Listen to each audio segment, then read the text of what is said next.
ડીસા તાલુકા પંચાયત કચેરી ખાતે રાષ્ટ્રીય એકતા દિવસ નિમિત્તે શપથ ગ્રહણ કરાયા। રાષ્ટ્રીય એકતા દિવસ અથવા નેશનલ યુનિટી ડે ભારતમાં દર વર્ષે 31 ઓક્ટોબરે ઉજવવામાં આવે છે। આ દિવસ ભારતની સ્વતંત્રતા ચળવળના અગ્રણી નેતા, ભારતના પ્રથમ નાયબ વડાપ્રધાન અને ગૃહ પ્રધાન સરદાર વલ્લભભાઈ પટેલની જન્મજયંતિની ઉજવણીના ઉપલક્ષમાં કરવામાં આવે છે।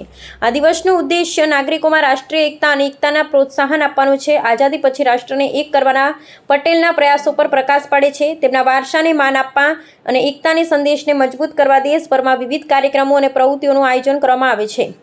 ત્યારે ડીસા તાલુકા પંચાયત કચેરી ખાતે રાષ્ટ્રીય એકતા દિવસની ઉજવણીના ભાગરૂપે શપથ લેવડાવ્યા હતા। શ્રી સરદાર વલ્લભભાઈ પટેલની જન્મતિથિ તારીખ 31 ઓક્ટોબરના રોજ રાષ્ટ્રીય એકતા દિવસ તરીકેની સમગ્ર ગુજરાતમાં ઉજવણી કરવામાં આવી રહી છે, જેના અનુસંધાને ડીસા તાલુકા પંચાયત કચેરી ખાતે તાલુકા વિકાસ અધિકારીના માર્ગદર્શન હેઠળ નાયબ તાલુકા વિકાસ અધિકારી સહિત કર્મચારીઓ દ્વારા રાષ્ટ્રીય એકતા દિવસની શપથ લેવડાવવામાં આવેલ। તેમાં ડીસા તાલુકા પંચાયત કચેરી ખાતે પણ રાષ્ટ્રીય એકતા દિવસની ઉજવણી કરી શપથ લેવામાં આવ્યા હતા।